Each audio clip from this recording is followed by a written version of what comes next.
E daí o pessoal... Já começou? Começou. Comecei a gravação. Vou passar aqui para o professor Alexandre.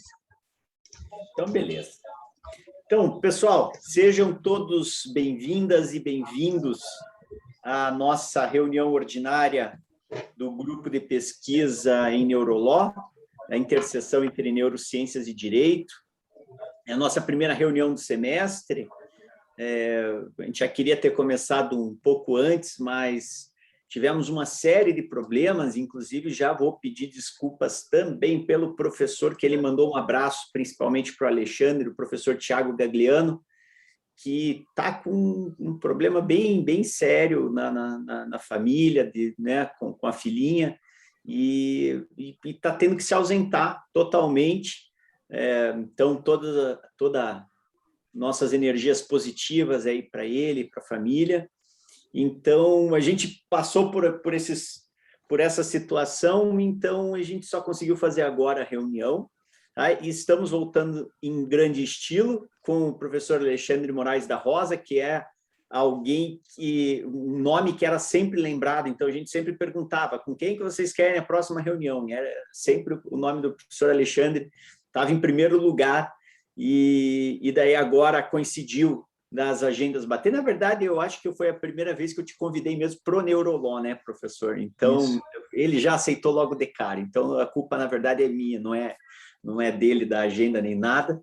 Tá? E, então, antes de eu apresentar o professor Alexandre, eu só queria agradecer, então, a presença de todo mundo, da Giovana, a secretária-geral que comanda aqui, de todos os alunos. Hoje também a aula do Neuroló do mestrado também é aqui, da UTP.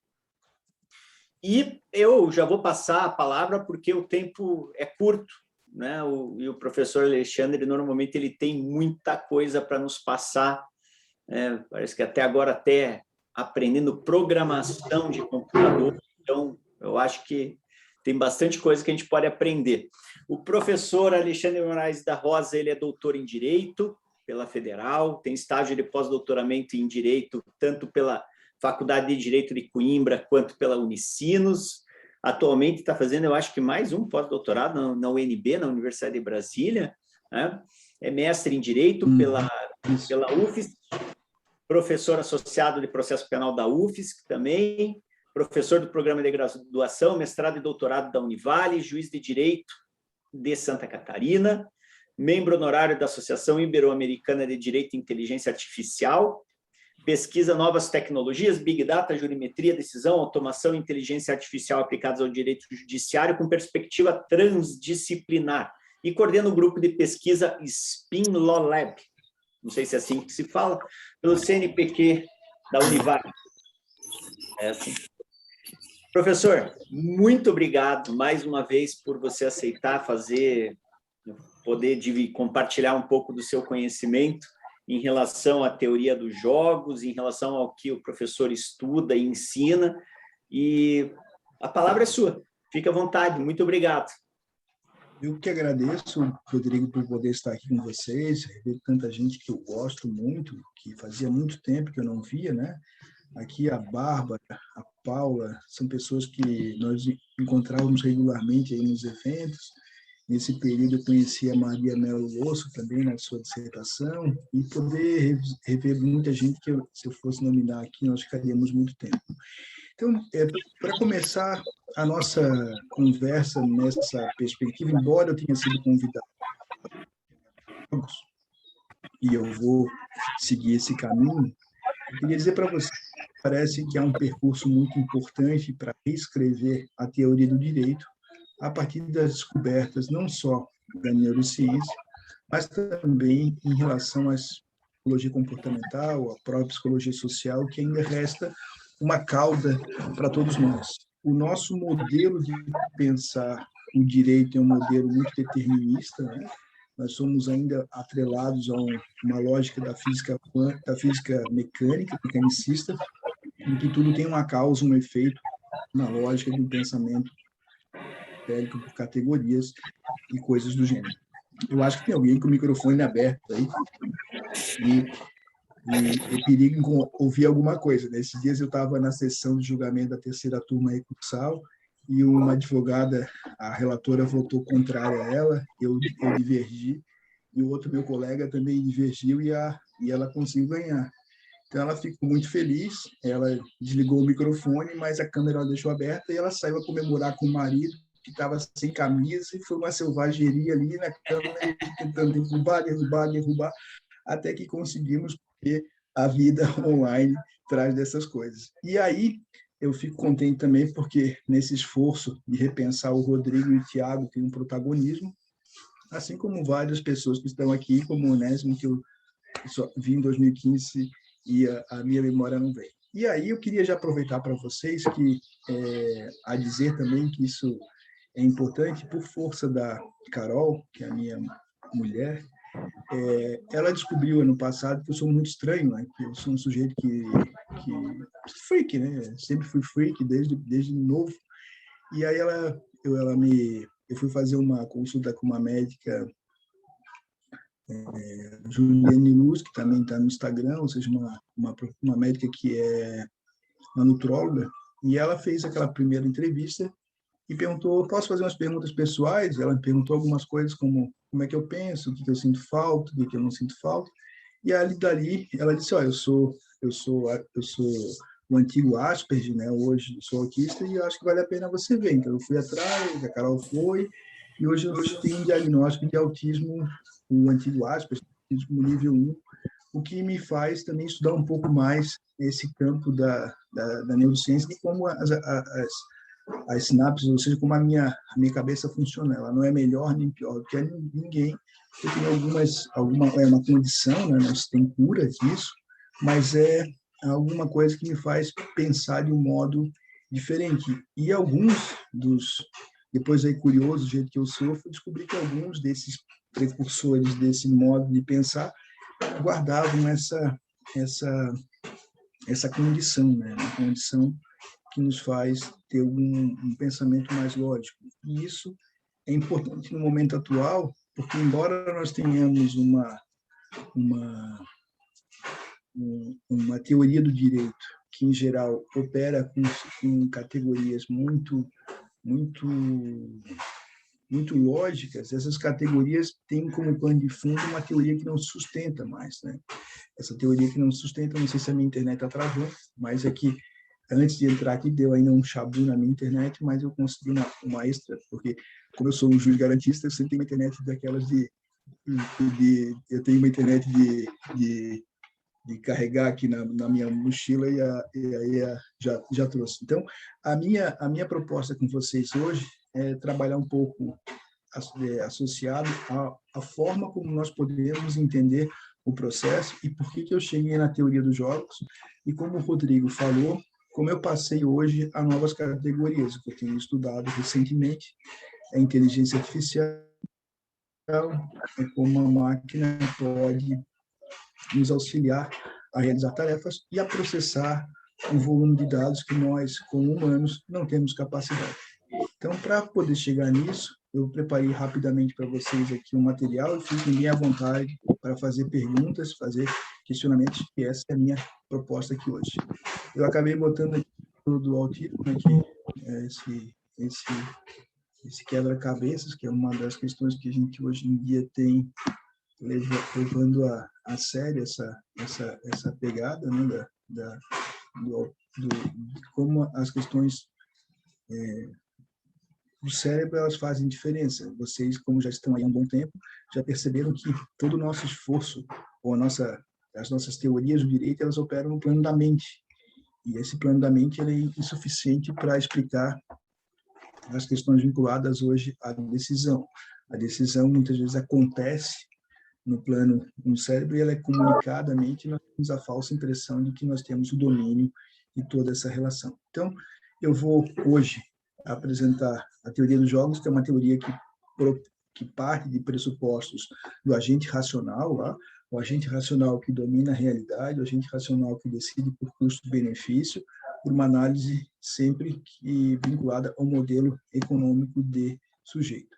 Mas para poder falar isso, a Célia me orientando aí e paga o preço de ter que cumprir as obrigações. Eu disse, se a Célia não viesse aqui, eu colocaria uma banca para ela bem complicada para ela poder fazer. E eu gosto sempre de começar com essa janela de Ohari, que é um termo, uma metodologia interessante. Quando nós falamos de neurociência, e vocês falam, acontece muito, falam assim, neurolog, e as pessoas têm uma noção do que vem a ser. Quem já participa do movimento, talvez eu, você, Jéssica, tem um conhecimento sobre o neurolog. Então, nós podemos conversar aqui um debate específico, por exemplo, sobre culpabilidade e neurociência. Nós poderíamos pegar aí, já lemos Paulo Busato, já lemos Marina Cerqueira, então nós poderíamos conversar um pouco sobre essa questão, desde um ponto de vista em que os meus pressupostos teóricos e o meu vocabulário ele é conhecido por vocês e por mim. Então, nós teríamos uma capacidade de comunicação melhor. Esse seria o melhor cenário, né? O segundo cenário é um ponto cego, em que é desconhecido para mim ou para você e conhecido pelo meu interlocutor, o que é bem comum nos processos judiciais, em que muitas vezes a Célia passa por isso. Ela é procuradora do Estado, então ela estuda direito público e ela tem que lidar com julgadores que não são especialistas em direito público e às vezes confundem o básico. O esforço dela é muitas vezes fazer com que esse ponto cego possa ser conhecido. E ela não pode, em nenhum momento, pressupor que ele conheça. Daí que o desconhecimento meu em relação a alguns pressupostos tem uma perda muito grande. E esse segundo cenário é um cenário em que eu, como o sujeito desse processo comunicativo, eu não tenho conhecimento, mas eu posso tê-lo. O terceiro cenário é um cenário que é conhecido por mim e desconhecido por vocês. Isso faz com que eu tenha um esforço muito maior para poder fazer com que aquilo que para mim é evidente possa ser conhecido por vocês. E o quarto cenário, que é o cenário desconhecido por mim e desconhecido por vocês. Então, esses são os 4 cenários possíveis, uma matriz de associação entre conhecido e desconhecido. Quando se fala de teoria dos jogos, para a maioria das pessoas ela é desconhecida, ou nós ouvimos falar um pouquinho porque vimos o filme Uma Mente Brilhante, em que se conta a história do John Nash, que foi um dos precursores da teoria dos jogos, junto com von Neumann. Aliás, von Neumann também foi um dos... Hoje, todos os computadores que vocês estão participando dessa aula têm uma estrutura pensada pelo von Neumann, que foi um dos precursores da teoria dos jogos e depois passou para ser um dos precursores da computação. E o nosso desafio no processo, seja penal, civil, trabalhista, administrativo, é organizar muitas vezes os nossos objetos, as nossas pessoas e as nossas relações. Nós não temos aqui, muitas vezes, uma capacidade de separar a bagunça nos seus respectivos lugares. No que tem sido hoje utilizado um modelo jurimétrico, que eu não sou absolutamente favorável, porque tem dificuldades, e quando se trabalha com estatísticas, eu não teria como fazer uma aula inteira sobre jurimetria, mas me parece muito importante hoje que se conheça minimamente as questões estatísticas, que se possa saber a diferença entre o que é uma média, o que é uma mediana, o que é uma moda, o que é uma regressão, o que é acurácia, o que é precisão, porque hoje em dia nós trabalhamos, em grande parte, com referenciais jurimétricos, mesmo que embutidos em outras características. Por exemplo, quando a gente pega uma súmula vinculante ou uma decisão de um tema, decidido pelo STF, nós temos ali uma solução que é uma solução que vai servir para todos os casos. O nosso desafio, e eu trabalho sempre com caso penal, é onde eu dou aula, onde eu trabalho, é pensar os litígios de maneira geral, associados a dados. Aqui tem sempre um aspecto monetário de recompensas, em que eu possa, a partir dos litígios reais, dos dados passados, das expectativas, das estimativas de futuro, fazer diagnósticos e realizar estratégias para atuação, no meu caso, seja penal, civil, o que for. Esse nosso modelo, eu fiz curso de Direito na Universidade Federal de Santa Catarina, passei no concurso da magistratura muito cedo, eu tinha 20 e poucos anos, bem poucos anos, estou aí na magistratura, vai fazer fazer 25 anos, né, nesse ano que vem, e eu nunca fui ensinado a decidir, nunca fui ensinado a organizar. A coisa é meio que implícita, até porque as teorias da decisão no nosso direito, elas são muito pouco utilizadas. E uma das coisas principais para entender esse modelo que passa a ser do futuro é entender um pouco de probabilidade. Nós, juristas, temos muita dificuldade em lidar com probabilidade, justamente porque o nosso modelo de pensar é um modelo determinista. Tanto que tem gente ainda em 2021 que acredita em verdade real, como se nós pudéssemos estabelecer verdade real. E a nossa dificuldade é tão grande que, quando eu vou para a aula de graduação ou de mestrado, eu faço uma seguinte pergunta, que agora eu repito para vocês. Se amanhã nós tivéssemos uma previsão do tempo que dissesse assim, ó, em Curitiba, amanhã a previsão do tempo é 80% previsão de chuva, e amanhã em Curitiba nascesse um dia lindo de sol. O jurista diria que a previsão do tempo errou, o que é errado. Por que é errado? Porque a previsão do tempo, nesse caso, ela se dá... São 3 modelos de probabilidade. Modelo clássico, modelo que é o frequentista, que vai verificar nas condições de temperatura, pressão e assim adiante, passados, no dia seguinte, qual foi a quantidade de vezes que choveu. Então, eles fizeram isso, eles pegaram as variáveis selecionadas, verificaram no passado e perceberam que, dadas as condições, no dia seguinte, em 80% dos casos, choveu.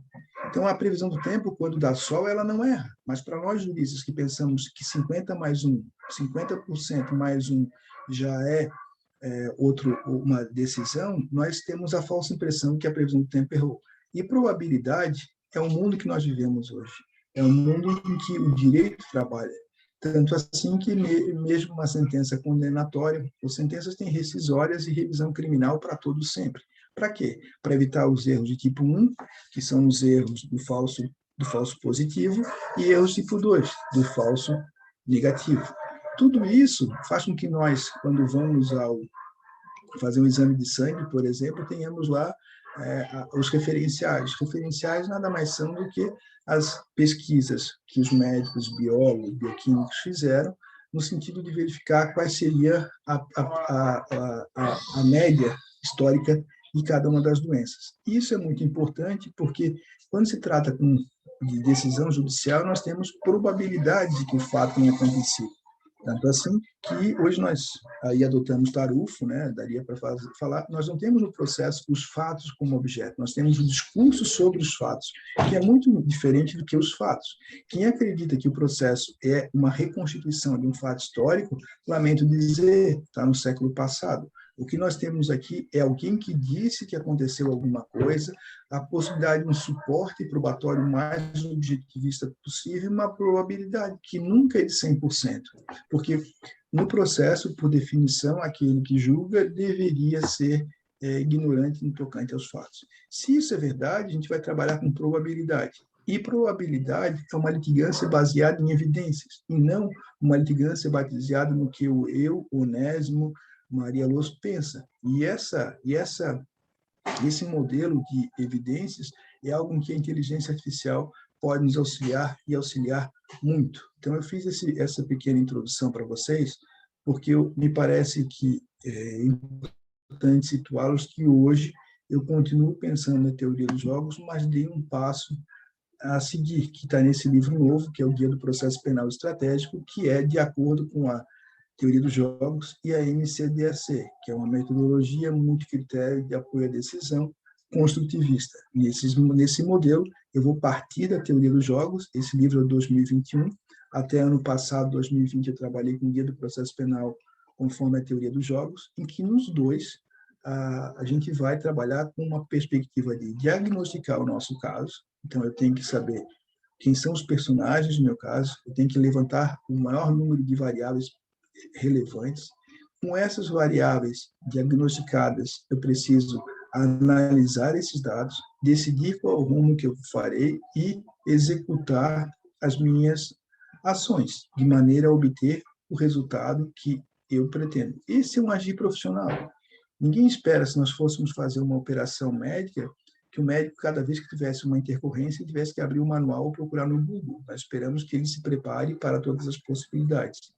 E aqui é muito importante entender uma diferença que acaba passando batido ou é confundida, em que quando nós temos alguma coisa, vocês vão falar muito no futuro, quem começou a ler inteligência artificial sabe que tem uma questão que é, eu tenho uma ação acurada quando ela toca o alvo.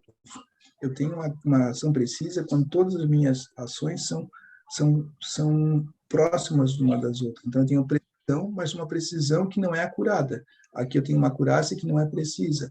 Quando eu junto precisão e acurácia, é que eu acerto o alvo. Então, não adianta ser só preciso e nem só acurado. Eu preciso, em todas as minhas ações, ser preciso e acurado. Se isso é verdade, vocês, como já estão aí numa fase de estudar neurologia, passaram por heurísticas e vieses, a nossa vida atual também tem a questão que eu coloquei num artigo que vai sair no livro do Bernardo Azevedo, escrevi junto com a Paola Wojciechowski, que é de Curitiba, um livro sobre vieses da justiça, em que, dada a velocidade, dada o volume de trabalho e dado o modelo atual de compreensão, de cognição, é muito mais fácil o atalho da decisão pronta. Então, quando eu consigo resolver um problema, eu tendo a usar a heurística da satisfatoriedade, evitando que eu vá trabalhar.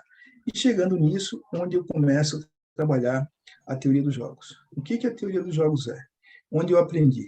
Em 2008, eu fui fazer um pós-doc lá, em Coimbra, né, o professor Aros Linhares, que saiu publicado um livro pela Lume, que uma parte do texto dele, uma parte minha, que eu fui estudar análise econômica do direito. O professor Aros Linhares tinha vários textos na época, do Richard Posner, que é ainda, né, o grande autor da análise econômica do direito. E lá em Coimbra é muito legal, porque ninguém obriga ninguém a assistir a aula. Então, as aulas vão acontecendo, tu entras e vai assistindo. E tinha uma aula que era sobre, passei, estava o professor falando sobre teoria dos jogos e recuperação judicial. Na verdade, não era recuperação judicial, um termo diferente, mas são os casos de falência concordada. Fale-me. Trocar? Alô? Oi? Alguém falou alguma coisa? Corre. Eu vim correndo aí, pessoal. Obrigado. E aí, então, o que aconteceu? Eu fui o primeiro contato. Dali, eu comecei a ler os livros. A teoria dos jogos, ela não é uma teoria material, ela procura substituir a teoria do crime, a teoria do direito, nada disso. Ela é uma teoria formal, que estabelece um modo uma metodologia para que possa... Tem alguém aí com o microfone aberto, pessoal? Vamos lá, fecha o microfone, vamos lá. E aí, essa é a proposta. A proposta é dividir cada uma das nossas interações a partir de lugares, de objetivos, né, de estratégias, e entender como cada um vai agir. Isso é muito comum, nós podemos, os autores da teoria dos jogos mostram que a teoria dos jogos acontece no trânsito, né? A gente vai deixar a pessoa passar na nossa frente ou não. A gente pode ser solidário com ela, esperando que ela seja no futuro, mas algumas cidades do Brasil não têm essa perspectiva. Então, eu fui, a partir disso, tentar construir um modelo, e aí eu não fiz conta, né?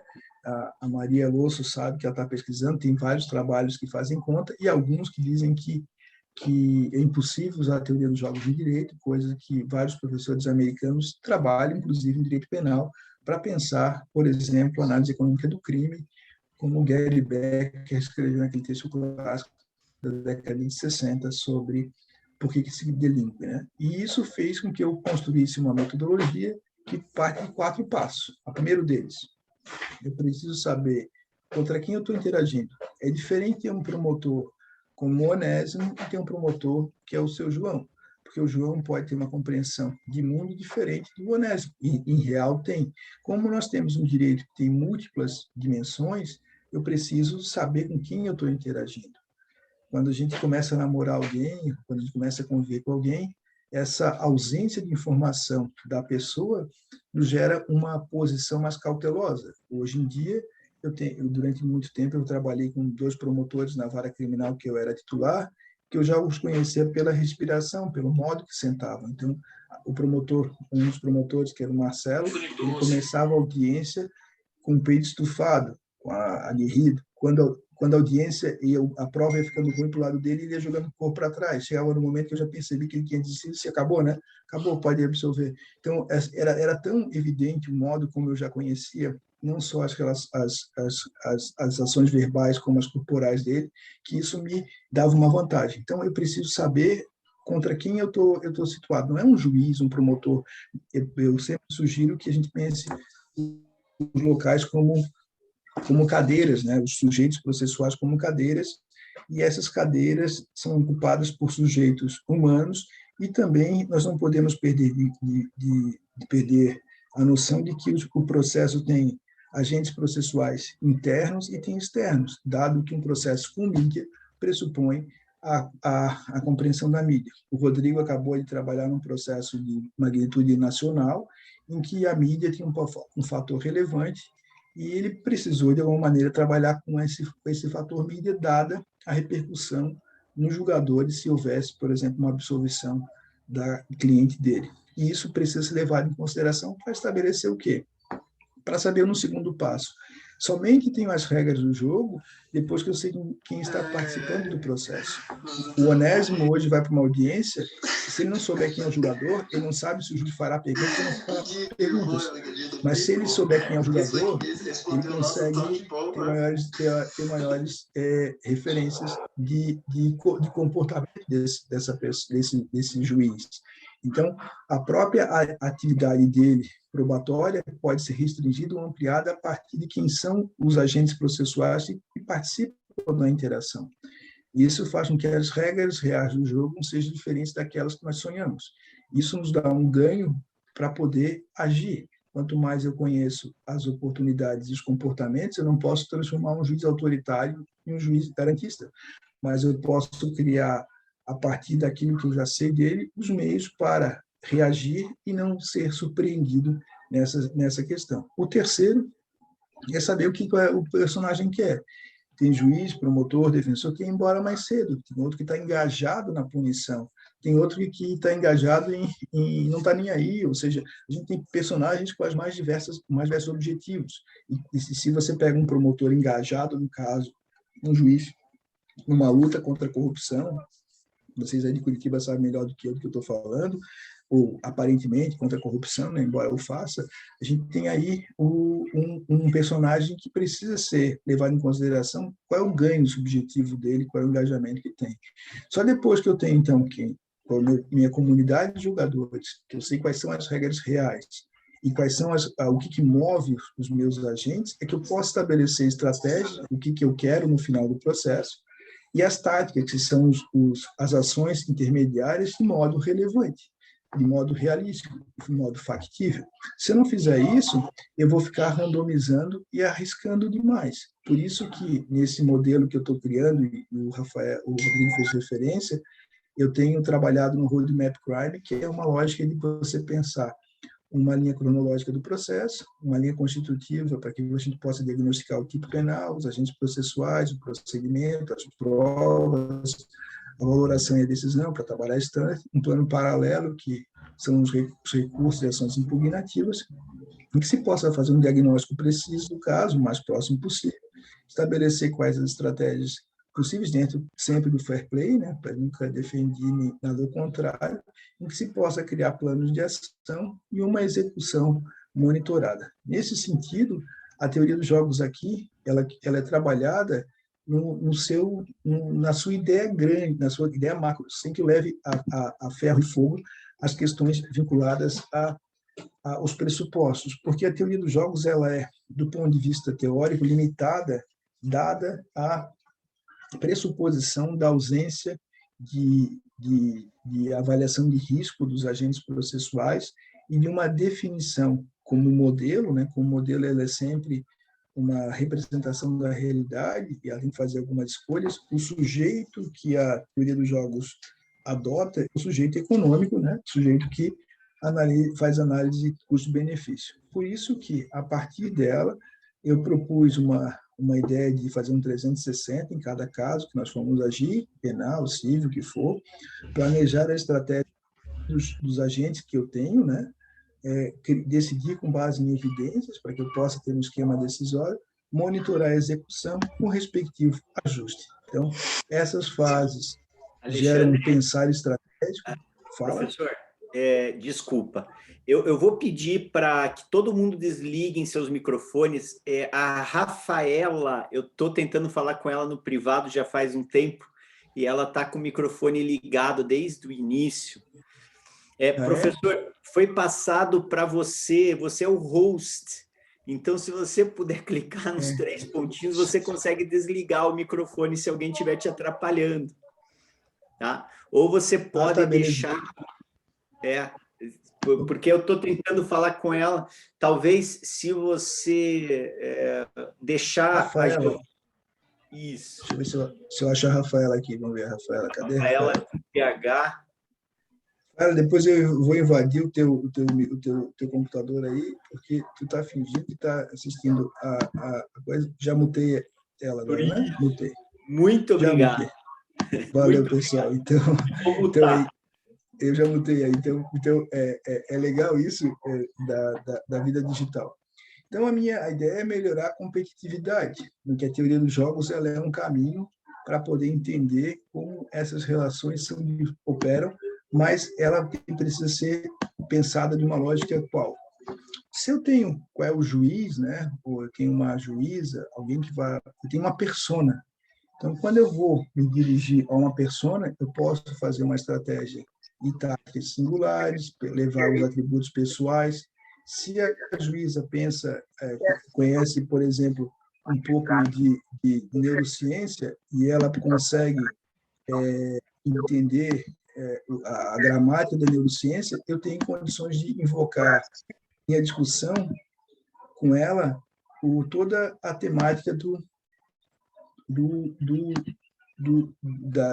comparecimento do cérebro, coisas que outros juízes não têm. Uma coisa mais simples, se eu vou pensar um delito de trânsito pela imputação objetiva, se o juiz não conhece a imputação objetiva, eu vou dar um tiro na água, né? Então, não tem muita relevância. Eu preciso entender e customizar não a minha argumentação do jeito que eu quero, não é o juiz que eu sonho, é o juiz que eu tenho, e que ele possa encontrar um padrão tangível dentro do universo que ele pensa.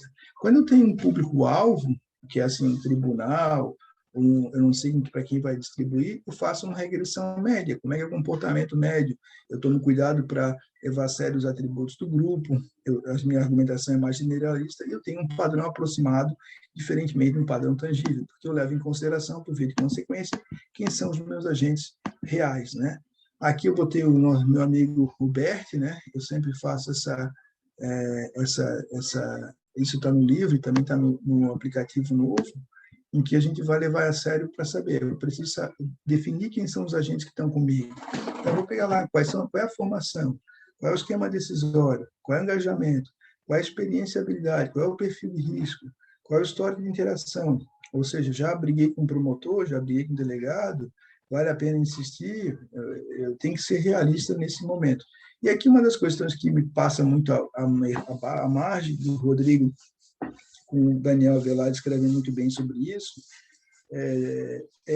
os interesses, né? Então, uma das questões mais difíceis na vida é chamar a atenção consciente dos jogadores ou dos jurados, para que eles possam sustentar a atenção, que é onde importa a atenção, que não é uma atenção fake, como essa aqui da nossa Rafaela, que estava desaparecida e deixou a câmera desligada, é mais ou menos assim como o jurado às vezes está, né? Está ali de corpo presente, mas está no piloto automático. Eu preciso entender que no meu discurso eu preciso, às vezes, usar de mecanismos para chamar a atenção dele. E esses interesses podem ser interessantes. O que ele faz de hobby, o que ele curte, o que ele gosta.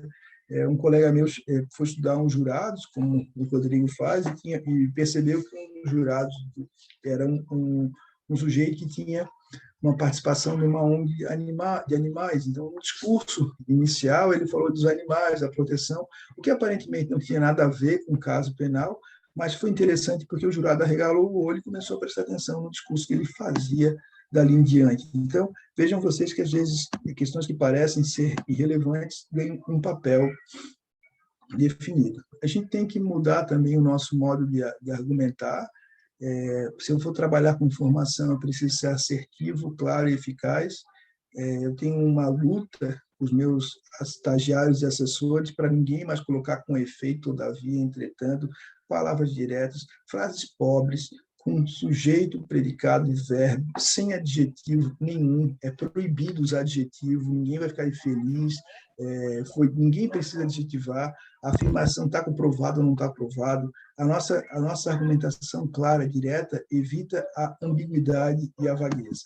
Nesse sentido, eu tenho também sugerido que alguns recursos visuais, na lógica do visual law, sejam interessantes, como apresentar, o Rodrigo fez referência, quando a gente fala de algoritmo, por exemplo, todo direito pensa em algoritmo, a gente não sabe, mas a receita para chegar a um lugar é um algoritmo.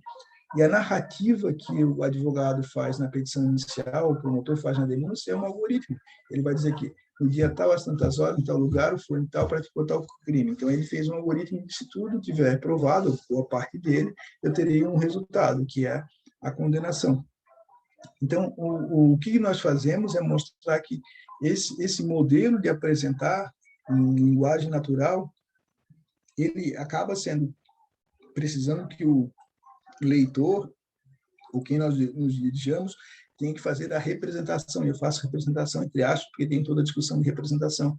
Se eu consigo apresentar de uma maneira muito mais direta ou reduzida, com infográficos, outros recursos, eu melhoro a capacidade de compreensão de todos nós, como por exemplo, pensar a cadeia de custódia, em que eu não vou ficar falando que durante a cadeia de custódia que está previsto no artigo 159, aí eu coloco o artigo, eu consigo mostrar. O que teve problema aqui foi na coleta. A coleta da cadeia de custódia, que é o 5º passo do artigo 159A, é o problema. E o problema foi esse, se eu puder mostrar, e com a regra associada de violação, eu tenho um maior resultado. Também mostrei aqui o cumprimento dos requisitos para uma prisão temporária, e aqui, quando eu volto, eu posso mostrar essa questão. O que isso se associa à teoria dos jogos? É que, como eu vou precisar convencer alguém, e esse convencimento precisa de um suporte probatório, e aí as evidências, quanto mais eu conseguir demonstrar de maneira assertiva, clara e direta a violação de regras, melhor, porque se eu deixo espaço para um discurso isoladamente, eu acabo transformando isso num problema sério. Aqui é um projeto nosso de jurimetria, e aí eu vou propor a vocês, que eu chamo de Roadmap Crime, e nós podemos fazer todo o percurso e buscar em cada caso, por exemplo, quando eu falo de um caso penal, eu tenho que saber qual é o bem jurídico tutelado, o crime, aceita o finalismo, a imputação objetiva, algumas teorias, eu vou fazer um percurso para poder verificar, naquele caso, quais são os meus pontos fortes, os meus pontos fracos, em que eu vou utilizar esse meu diagnóstico para estabelecer uma estratégia factível que possa ser compartilhada com o universo, o mapa mental, por assim dizer, né, o esquema decisório dos agentes que tem na minha interação decisão, levando em conta as recompensas e os objetivos de cada um desses meus agentes. Então, a teoria dos jogos, de uma maneira muito direta, o Rodrigo pediu meia hora, eu já passei um pouquinho, na verdade, um recurso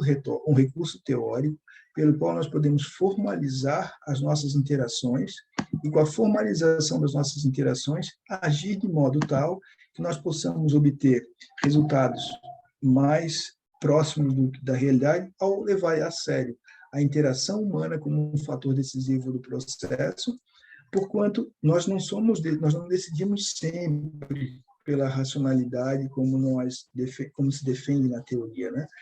E para terminar, eu conto a história de eu tinha esse promotor que era um promotor, eu trabalhava com dois durante muito tempo e eram promotores bem diferentes, sim, muito diferentes. Então, tinha um promotor, o Giovanni, que conhecia imputação objetiva.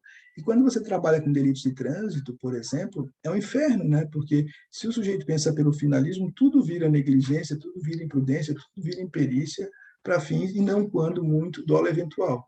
Então, eu tinha duas opções. Uma denúncia do Marcelo, que era pensando assim, e ele tem um direito, ele pensa pelo finalismo. Eu fazia o quê? Eu recebia a denúncia, porque se eu rejeitasse, ia para o tribunal ia receber. Eu recebia a denúncia e esperava as férias dele para marcar a audiência de instrução de julgamento. O outro pedia, algumas vezes pediu já a absolvição sumária na audiência. Por quê? Porque, a depender da teoria que você olha, você vê das mesmas situações resultados diferentes. E aí, como a gente pensa a lógica, né, e eu dizia para todos eles que eu ia fazer isso mesmo, que ia aproveitar as férias, então eu não jogava pelas costas, o que nós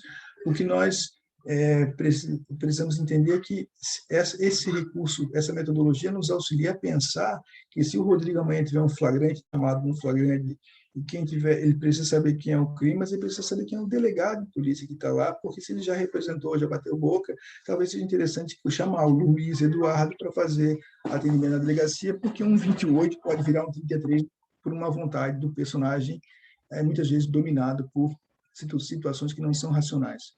E aí eu conto a historinha, a última audiência que eu fiz com um promotor, em que um sujeito veio para a audiência, era a terceira vez que ele tinha sido pego dirigindo embriagado, e ele conta a história. Primeiro veio a namorada dele dizer que ele queria ir na casa dela, que ele tinha passado a noite com ela e que ele não tinha bebido, e aí veio o interrogatório dele. No interrogatório ele me disse que aquele dia era dia dos namorados, e a namorada tinha dito que tinha dado uma caixa de chocolate para ele.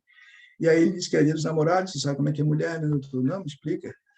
Que ela me deu uma caixa de chocolate, eu tive que comer a caixa de chocolate, não dá para comer um, tive que comer vários. Então, quando eu voltei, o policial me parou, eu fiz um bafômetro, achei que estava tudo bem, e deu positivo. Eu não lembrei, não sabia por quê, como é que pode. Aí depois eu descobri que foi o licor que tinha no chocolate dela, que eu tinha comido, porque ela tinha me obrigado. Então, eu não sabia que eu estava sob efeito de álcool. E aí o promotor, que é assim, a história não tá boa, mas pela criatividade nós vamos levar a sério, então nessa aí tu vai pela criatividade, porque naquele dia do crime mesmo era dia dos namorados, a gente foi vendo no calendário, era dia dos namorados, então a história fechava bonitinho. Tudo bem que a gente teve que dar um esforço para levar a sério a história dele, mas era factível, e pela criatividade, então ele acabou levando num bom dia com essas situações. Então, o que eu quero dizer para vocês é que a teoria da decisão hoje, eu tenho lido muito com autores que não são brasileiros, que trabalham não só com Rápido e Devagar, com Kahneman, mas também com o Jonathan Sweet, outros autores que estão aqui no livro, em que eles colocam não dois planos, né? Eles não colocam um plano rápido, S1 e S2. Hoje nós trabalhamos com sete planos, ou seja, a gente não tem um sistema 1 e um sistema 2, a gente tem um sistema 1, 2, 3, 4, 5, 6, 7. E esses sistemas eles vão se consolidando em situações em que as evidências, por mais robustas que sejam, elas vão sofrendo ajustes a partir das recompensas de cada um de nós e do que tiver um objeto na situação, no caso violado. Então, resumindo para vocês, a teoria dos jogos ela é uma ferramenta que pode ser útil, ela não salva a lavoura, mas ela ajuda a nós nos comportarmos melhor, e ela é muito utilizada, não teve como desenvolver isso, naquilo que a Maria Lúcia está trabalhando, que é a colaboração premiada, a recompensa. Tem um artigo meu aí no Conjur, do Joesley Batista, e todos vocês que já pararam no Ablete sabem que os policiais são treinados para usar o dilema do prisioneiro, mesmo que não saibam, que é quando eles mandam você para frente, tem duas pessoas no carro, um vai para frente do veículo, chama um policial, leva uma pessoa para frente e o outro leva para trás. Pergunta onde é que vem, para onde é que vai, de onde é que vocês conhecem, nada de relevante. Como as pessoas não sabem o que foi perguntado, os policiais mudam de lugar. Isso acontece sempre em blitz, quando tem dois, e aí eles chegam para o policial, para o agente que não sabe o que o seu colega falou, e diz, vai colaborar ou não vai colaborar? O seu colega já entregou tudo, se tu falares é melhor para ti também. Como ele não sabe o que o outro fez, nessa assimetria de informações, ele joga verde para colher maduro. O jogar verde para colher maduro é uma das táticas utilizadas nessa lógica de obter o melhor resultado possível. Portanto, é uma das modalidades de teoria dos jogos que a gente tem aqui, numa aplicação mais cotidiana do dilema do prisioneiro. Eu fico à disposição de vocês para responder perguntas. Eu estou aí contente, uma vez mais, de poder participar dessa aula com vocês. Muito obrigado, professor Alexandre, pela apresentação, por dividir com a gente essa teoria e essa forma de lidar. É muito importante, porque hoje, até pela quantidade de advogados que nós temos e de pessoas que lidam com o processo, dá a impressão que as pessoas simplesmente acham que, tocando com a barriga, ou como sempre fizeram, vão chegar num resultado excepcional. E o resultado excepcional você tem que ter efetivamente uma técnica, uma estratégia por trás. E já respondendo também a pergunta da Francis Meire, que perguntou no final para indicar uma bibliografia, indico essa daqui, que foi o que o professor acabou de explicar, aqui, ó, Guia do Processo Penal Estratégico, tá? Então, essa daqui é a bibliografia que hoje é fundamental para quem atua no processo penal, principalmente, né? Mas tem aqui conteúdo que pode auxiliar, eu acho que para diversas áreas. Então, agora a gente vai abrir... Só aproveitei assim, que o Rodrigo está ganhando 10% da vendagem. Se alguém quiser lá o livro, pode comprar na Amazon, mas se for no site aí mais, usar o meu voucher, ganha 10% de desconto também no livro, tá? Se alguém quiser. Tem que pagar pensão, tem que pagar criança e tal. Então, eu só fiz já que ele fez a divulgação, eu acabei mandando para vocês. Ó, o voucher é Alexandre 10. Quem quiser comprar no site da EMAI, tá? Isso, e que se alguém precisar de mim, me manda. Eu vou deixar meu telefone também ali, para se depois alguém tem, em geral é assim, pessoal, a gente tem às vezes vergonha de perguntar, né? Então, se quiser mandar mensagem depois ali no Instagram ou no celular mesmo, às vezes eu demoro para responder, mas tem gente que está pesquisando, está fazendo dissertação como a Losso, e sempre tem coisas a perguntar, assim, a dica de bibliografia, eu acabo respondendo, manter ali,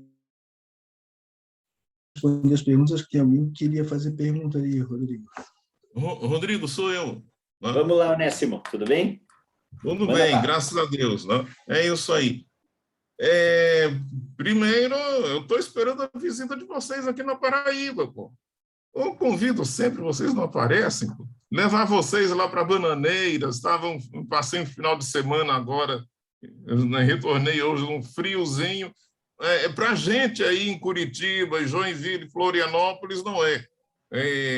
Mas aqui para o pessoal está fazendo um frio de 18 graus. Daí o pessoal daqui sente. Mas, Alexandre, está dando para ouvir, hein? Alô? Estou ouvindo sim. Ah, sim, não, é porque congelou tudo aqui para mim, então eu pensei que não tivessem, não. É o seguinte, eu sempre tive uma curiosidade de saber o seguinte. A teoria dos jogos, tá? Aplicada ao processo penal, ela, ao que me parece, ela está assentada no nosso modelo inquisitório, tá? Como é que ela funcionaria ou pode ser aplicada num sistema acusatório, onde nós teríamos primeiro o juiz de garantias e depois o juiz que vai fazer a instrução, tá? E se fosse num sistema acusatório mais avançado, haveria um outro juiz para para se proferir a decisão, tá? Como acontece no sistema chileno, tá? Mas aquilo que tem no CPP, no projeto do CPP atual. Vamos partir desse pressuposto. Como é que ela funcionaria? Seria uma estratégia a parte para o juiz de garantias e outra estratégia para o juiz que vai fazer a instrução e a decisão. Tá? E tem outra coisa, eu coloco ainda, já puxando para a área do Ministério Público. Tá? Como é que nós faríamos, por exemplo, se adotássemos um promotor de justiça para as audiências de custódia para realizar a fase diante do recebimento da denúncia e o juiz, e quando fosse trabalhar na instrução. Eu queria saber como é que se poderia fazer essa adaptação. Obrigado, Onésimo. Sempre bom te ouvir. Desculpem, eu caí aqui e voltei. A teoria dos jogos, nessa proposta que a gente faz, e que, na verdade, ela é sempre vinculada ao decisor. Então, eu tenho que customizar a minha abordagem para o delegado de polícia, para o promotor, numa hipótese de justiça negocial, no ANPP, para o juiz que estiver na audiência, tanto que há sempre uma preocupação dos advogados que abraçaram e monitorar quem é o juiz, porque uma mudança repentina do julgador modifica as expectativas de comportamento. Tá? Eu lembro sempre eu era casado com a Ana Luísa, que era juiz aqui na capital, e a Ana Luísa, ela não é como eu, assim, né? Eles me chamam de um juiz, eles me chamavam de um juiz como juiz Frozen, porque o acusado caía na vara lá e já saía cantando livre estou, e a Ana Luísa não era tão assim. Então, eu estava um dia fazendo uma audiência, e o tribunal, o presidente me convocou para uma reunião urgente, tinha acontecido alguma coisa lá que eu não me recordo o que era, e a Ana Luísa veio para substituir-me. Então, o advogado tinha uma expectativa de uma audiência comigo, mudou toda de uma hora para outra, porque ao modificar o personagem julgador e a condução da audiência, todas as estratégias dele, aquilo que ele tinha como estimado, né, modificou-se. Então, é nesse sentido que as estimativas são maiores. Quando você me fala de um direito que é muito mais estável, né, Onésimo, eu tenho uma aplicabilidade, por assim dizer, mais modesta da teoria dos jogos. Mas quando eu falo num Brasil em que nós não sabemos realmente como funciona, nós temos imensas dificuldades. Eu sempre conto no meu livro, nesse livro que o Rodrigo tem ali, a história da Maria Francisca, que veio é uma portuguesa de Coimbra, que veio fazer o Erasmus em Florianópolis, vieram vários portugueses, e ela veio fazer aula comigo. E ela sentou, e ela era uma aluna muito preparada, né? Então ela veio, estudou, antes de começar o semestre, ela viu toda a Constituição, leu o Código de Processo Penal, e aí ela me perguntou: bom, professor, que livro que eu leio? Eu disse: Maria Francisca, em Portugal você está acostumado a ter o livro do professor de 4, 5 professores, e em que você pode estabelecer expectativas de comportamento muito claras. No Brasil não é assim. Se você pegar... Aí eu disse: vou trazer livros para você. Aí eu trouxe o livro de um promotor, de um advogado, de um juiz, de 2 juízes, na verdade, e dei o meu. E ela, como aluna séria, leu todos eles. E ela disse: mas professor, cada um fala uma coisa diferente, eu fui conferir na lei, vocês mudaram a lei que o juiz não pode fazer pergunta, e os caras dizem que pode. Eu fui pesquisar na jurisprudência, não tem nulidade, então para que tem nulidade se não tem regra? Aí eu disse: pois esse é o caos da advocacia brasileira, porque nós não temos expectativa de comportamento, já dado que as regras são violadas, e como não temos uma teoria, tem uma teoria fake do prejuízo das nulidades, vale tudo. Então, se eu quiser fazer pergunta, eu faço, se eu não quiser, eu também não faço, nada anula. Aí ela assim: como é que funciona na prática? Aí eu levei para o fórum, pedi para os outros juízes para que ela pudesse assistir às audiências, e ela voltou horrorizada. Ela disse: professor, com todo respeito, a justiça penal de vocês é um baile funk, assim, vale tudo, desce até o chão, rebola, não tem lógica, não tem como. E aí eu disse: esse é o desafio, onde aí a teoria dos jogos, como eu vou potencializar as regras que são associadas aos personagens, ganha maior fôlego. Quando eu tenho expectativas de comportamento mais definidas, menos ambíguas, a minha expectativa de comportamento se potencializa nos argumentos, na discussão, na preparação argumentativa, em que eu vou precisar estabelecer uma lógica para poder, com isso, ganhar. Então, é muito interessante quando você vê os autores de teoria dos jogos e que associam a argumentação, que a pergunta é, eu tenho uma excelente testemunha, eu ouço ela primeiro ou ouço ela depois? Qual é a força do argumento? Eu tenho a testemunha, como é que eu não tenho uma resposta dada, mas eu posso usar a teoria dos jogos para saber, bom, se ela é uma testemunha muito boa e as outras testemunhas colocam na cena do crime, é importante ouvir as outras primeiro. Se eu não tenho nenhuma relevante depois, é somente ela. Enfim, eu consigo estabelecer pesos e relevância e prioridade para cada um dos meus elementos probatórios, justamente a partir disso. E aqui, né, Onésimo, é muito comum alguns oportunistas se valerem da teoria dos jogos para poder ter uma vantagem, né, jogar sujo. E aí é onde justamente nós não nos adaptamos, porque mas a teoria dos jogos também é muito legal, porque se eu tiver um promotor, se eu fosse fazer uma audiência com um juiz que eu sei que joga sujo, se eu consigo antecipar o modo como ele vai jogar sujo e tomar medidas de precaução para isso, é muito legal. A gente vê agora no interrogatório seletivo, né, no silêncio seletivo. Os juízes autoritários fazem com que o processo seja anulado. Então, é uma maravilha, você tem que insistir mesmo para que o juiz não defira a possibilidade de seu cliente se manifestar. Ele quer falar, só quer falar das perguntas da acusação. Mas aí o juiz vai dizer, não, ótimo, então vamos anular esse processo. Então, veja como, às vezes, você saber como é que vai funcionar o julgador é interessante para que você possa não ser surpreendido com uma postura autoritária. E aí, só para terminar na parte do Chile, a teoria do caso, que é muito pouco utilizada no Brasil, que no livro que o Rodrigo tem ali, eu vou trazer, já que o Rafael Barilli, lá do Rio de Janeiro, fez uma dissertação que está publicada pela CRV, muito legal, que é a teoria do caso, trazendo para o Brasil, ele é um delegado de polícia. A dissertação foi orientada pelo Geraldo Prado, teve a Flaviane Barros na banca e também o Fausto Hassanchuk, então está credenciada. A teoria do caso, ela é que nós vamos separar fatos, separar normas, separar provas.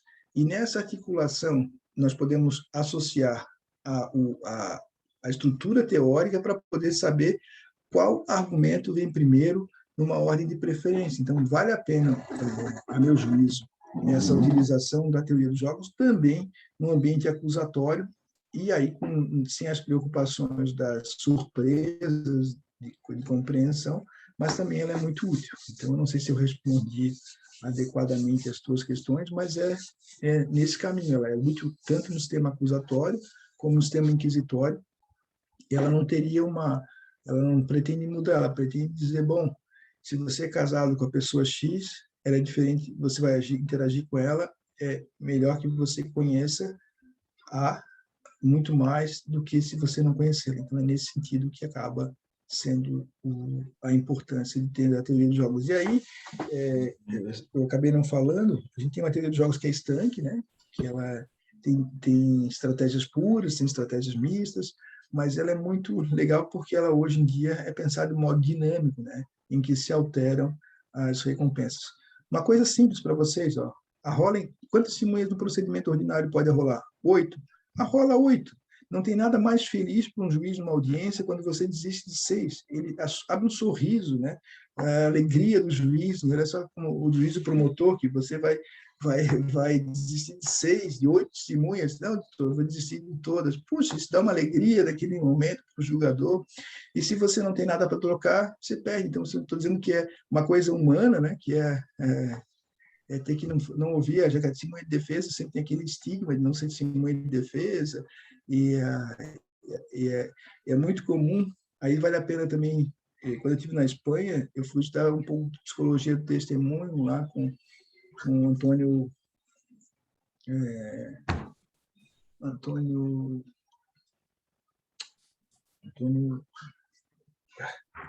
tem uns livros bem legais sobre psicologia do testemunho, E uma das coisas que a gente percebeu, e que eu, quando era mais ingênuo, né, não que eu seja mais esperto hoje, mas eu era mais ingênuo sobre isso, que me causava muita estranheza, às vezes a testemunha vinha e sabia muitos detalhes, né? A testemunha defensiva sabia muita coisa, e normalmente os promotores entendem que ela está instruída pelo advogado, né? E aí eu perguntei para um promotor, esse promotor amigo meu, né, que estava ali, a gente já tinha uma relação boa, o que aconteceu no dia 11 de setembro de 2001? Ele assim, a queda das Torres Gêmeas. Onde é que você estava? Ah, estava em casa. Pois é, o evento foi marcante para você. Uma testemunha policial vê 10 ocorrências por dia, 30 por semana. É uma coisa normal. Para uma pessoa comum que vive, esse é um evento que marcou para a vida inteira. Os detalhes são muito mais relevantes para ela do que para outro. Então, a capacidade dela lembrar não é porque ela está aqui necessariamente mentindo, que a gente pode buscar indicadores desse, mas a relevância que ela dá para aquele evento que ela assistiu é muito maior, assim como você deu para um evento marcante que foi a queda das Torres Gêmeas. Então, vejam vocês que, às vezes, conseguir trazer isso é muito legal. E quando eu digo isso, é que boa parte da argumentação com juízes e promotores que não estão de má fé, se dá muito no grooming, que é aquela conversa jogada fora antes da audiência, assim, no intervalo da audiência, do bate-papo, de comentar, porque ali você consegue inserir muito mais teoria. Se quiser falar de neurociência, não adianta botar na petição, porque a petição, quem conhece neurociência não vai entender. E quem não conhece não vai entender, quem conhece não vai ler. Então, assim, ou você consegue ter um outro lugar para articular, de mandar, de deixar um livro, levar um livro de neurociência e botar em cima da mesa para que ele possa chamar curiosidade, essas estratégias de obter a atenção das pessoas de fato ler. E aí, para responder também isso, hoje em dia tem uns programas de inteligência artificial bem legais, com a possibilidade de argumentação, de conhecer a argumentação de cada um.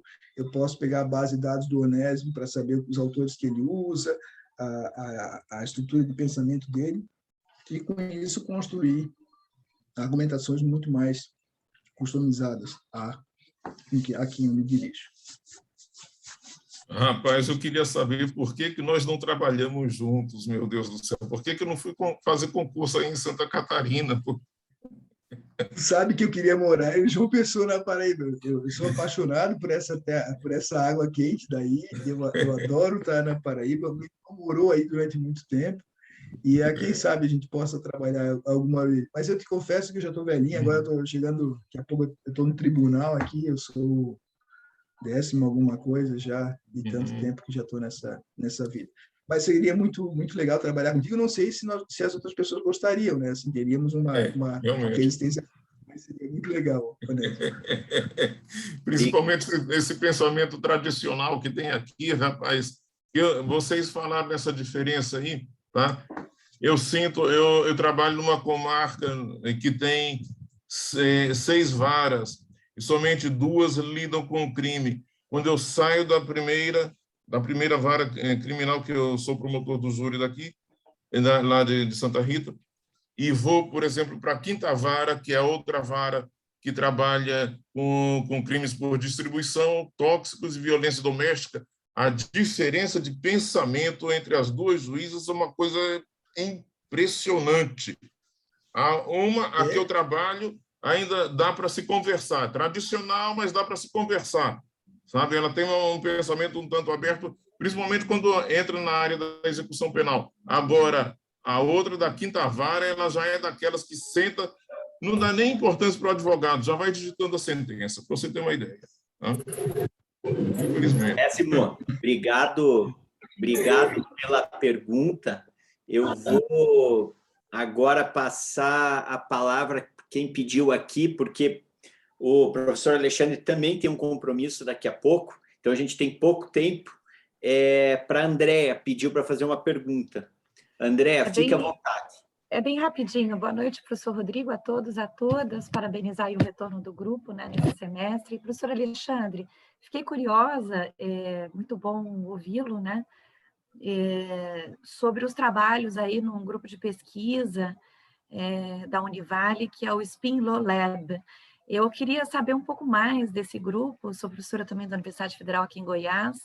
É claro que a tecnologia tem permeado diversas pesquisas, eu especialmente não sou da área penal, mas estou nesse grupo aqui quase que desde o início, enfim, trocando conhecimento, aprendendo, e a gente fica muito feliz quando ouve alguém falar que no direito a gente precisa trabalhar com evidência científica, né? O que parece ser raro a gente entender que não basta a teoria só.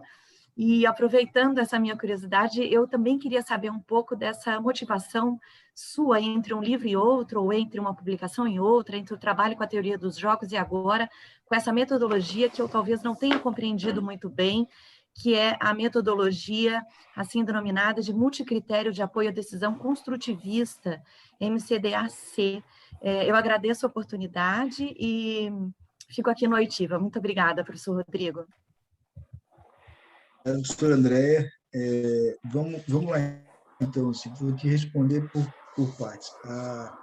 O Spinlo Lab ele surgiu uma demanda em 2015, nós começamos a trabalhar na pesquisa de inteligência artificial na Univale. Eu sou professor da Federal, onde eu sou professor só da graduação. A pós-graduação não me quis lá, né? Eu até entrei, depois me tiraram, porque eu sou professor 20 horas, né? Pela limitação da magistratura. Então, eu acabo não fazendo parte do programa. E eu fui para a Univale, que é conceito 6. E, desde então, nós temos lá um grupo meio que começou a produzir e depois se transformou numa linha de pesquisa, que é da inteligência artificial e novas tecnologias vinculadas ao mestrado e doutorado. Lá a gente tem uma dupla titulação, então hoje o aluno pode fazer mestrado, doutorado com título de perúndia, onde nós trabalhamos cybersecurity e o aluno pode ter essa dupla titulação, e nós criamos um grupo de pesquisa que é o Spinlo Lab. Em geral, esse grupo trabalhou de maneira restrita, a gente tinha uma pegada de não ter convidados e nem ter um grupo grande, porquanto nós dispersamos muito as nossas pesquisas, então a gente trabalhava com os alunos, e esse semestre nós começamos a ampliar o nosso horizonte. Então, eu até vou postar depois lá no meu Instagram, nós vamos ter grupos abertos, nós vamos ter 2 meses, um sprint, em que nós vamos dar fazer encontros para explicar o que é inteligência artificial, o que é machine learning, o que é deep learning, o que é um algoritmo, narrativo, algoritmo pseudo-algoritmo. Nós vamos trabalhar o beabá, por assim dizer, da tecnologia. Justamente eu e o professor Alexandre Mendes, que somos os dois que tocamos essa pegada. A universidade tem uma proposta de fazer um intercâmbio com as empresas privadas que pesquisam tecnologia. Então, nós temos convênio com algumas delas e com municípios, e nós desenvolvemos produtos dessa área. Um dos produtos que eu mostrei aqui para vocês é uma análise jurimétrica de casos de saúde, em que nós fizemos uma avaliação a partir do conjunto de decisões para estabelecer quais as estratégias de litigância de uma empresa. E aí, esse encontro tem essa pegada. O que é a MCDAC? A MCDAC é uma proposta que, por exemplo, a professora Andréia, ela passou no concurso para a Universidade Federal da Paraíba. Ela tem que decidir, ela vai para Paraíba ou não vai para Paraíba? O que a gente aprende como um mecanismo de decisão? Ela põe lá os prós e os contras, e aí ela decide. Isso é fake, isso não existe. Isso ela não vai conseguir decidir. Isso a gente chama até do gambito de Franklin, né? Que Franklin Roosevelt dizia: coloque os prós numa linha, os contras noutra, e veja qual que você vai. Não, o que a gente faz? A metodologia que chama-se AHP, ela vai pegar o seguinte: quais são as variáveis importantes? A Andréa quer ter qualidade de vida, quer morar perto de alguém, quer morar perto da praia ou não quer morar perto da praia. Então, ela vai colocar, a gente vai criar todas as variáveis importantes e ela vai dar um peso. Então, ela vai dar 5 para morar perto da praia, 4 para tal coisa. Então, ela vai criando números. A gente, no final, faz uma conta. E essa conta vai dar o resultado objetivo a partir dos critérios que ela estabeleceu, das notas atribuídas por ela, coisa que, do ponto de vista racional, ela não consegue fazer. Esse modelo, que é um modelo de construção, ele é um modelo de decisão mais sofisticado. O que a metodologia multicritério de decisão faz, a MCDAC, é dar um passo a mais. em que nós vamos ver, e todos nós no direito, trabalhamos com duas noções de prova. Se nós formos estudar a noção da escola de Girona, o Tarufo, vale a pena ouvir o podcast da Janaína Matida, que é o Improvável também, nós vamos ver o quê? Existe todo um modelo objetivista. Esse modelo objetivista parte de uma noção epistemológica de que a realidade... É interessante isso, né? Pessoal, apertem os cintos que o piloto sumiu. Então, assim, o mundo fora do que a gente está falando aqui existe independentemente de nós ou ele só existe porque nós existimos? Essa é a grande divergência, resumindo, né, entre os objetivistas, que entendem que a realidade existe, e os subjetivistas, que entendem que ela só está na nossa cabeça. A MCDAC não entra nessa querela. Ela vai dizer o seguinte, bom, e aí eu sou antirrealista, né? Porque o problema do objetivismo é que, do ponto de vista ontológico, a realidade existe independentemente de nós. O problema é que, do ponto de vista epistemológico, ela não existe independentemente de nós. Então, essa distinção é importante, mas aí não vou entrar nessa discussão, porque aí vai ser uma discussão sem fim. E os subjetivistas entendem que ela só existe na nossa cabeça. Seria uma lógica meio Matrix. E aí os céticos extremos também pensam assim. E o construtivista vai dizer, bom, eu não vou entrar nessa discussão. O construtivista vai dizer, a realidade existe e ela também existe da cabeça do Rodrigo, do Onésimo, da Andréia. Então, eu vou ver qual é a força desse modelo no meu contexto. Eu vou trabalhar contexto, eu não vou trabalhar verdades universais. E aí eu vou poder entender que o meu cliente, por exemplo, naquele contexto, existe uma pressão que deve se levar em consideração, diferentemente de uma leitura objetivista ou subjetivista. Então, o construtivismo aqui, ele parte realmente de uma noção filosófica construtivista, em que a realidade ela é atribuída com evidências objetivas e com um quanto de subjetivismo, dado que a nossa noção de contexto ela é uma noção de construto. Então, eu não consigo nunca ver a realidade como ela é, embora eu tenha a ilusão de que eu vejo a realidade como ela é, né? Vocês aí estão estudando neurociência, sabem que a própria o espectro que nós vemos à luz é um espectro que tem o ultravioleta e o infravermelho. Se isso é verdade, a gente tem luz que nós não vemos, está fora do nosso campo de espectro, mas ela existe, né? Então, a gente não vê onda, a gente não vê. Então, assim, quando a gente começa a estudar um pouco de física quântica, a gente apavora, se vai estudar buraco negro, e é muito legal estudar buraco negro, buraco da minhoca, ver Dark, aquela série, vale a pena ver, porque aquilo é uma piração sem fim, mas é muito real, né?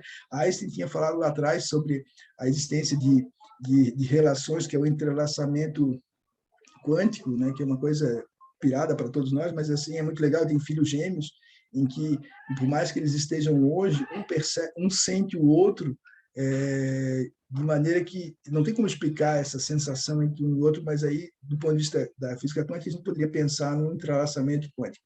Enfim, essa piração eu vou deixar de lado para vocês, mas basicamente a MCDAC ela vai trabalhar com critérios objetivos, mas que tem um quanto de subjetividade, porquanto ele vai aceitar as preferências pessoais de cada um de nós, diferentemente do que a teoria dos jogos aceita, porque a preferência aqui do sujeito racional, ela seria, embora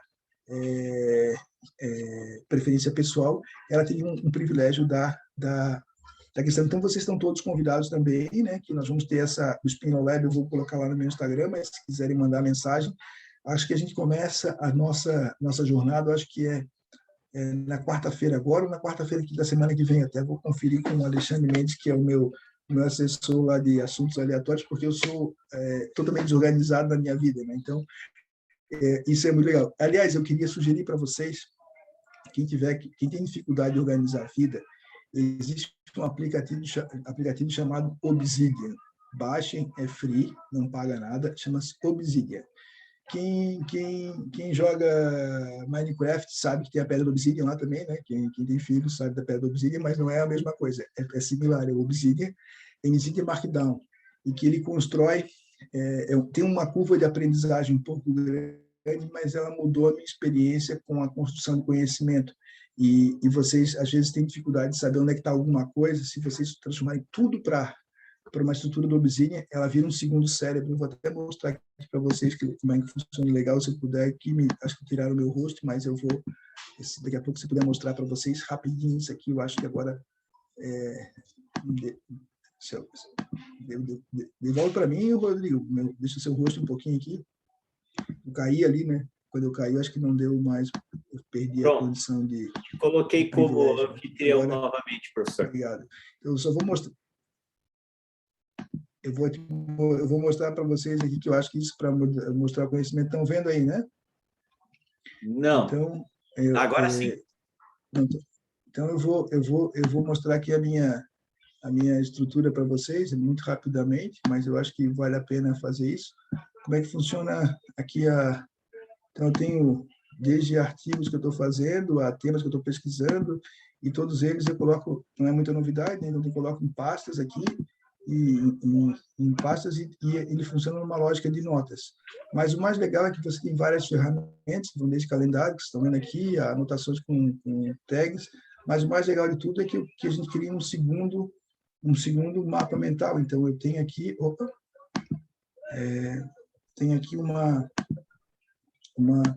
relação de todas as minhas relações. Então, olha só que maluquice isso aqui. Isso aqui é como se fosse um segundo cérebro.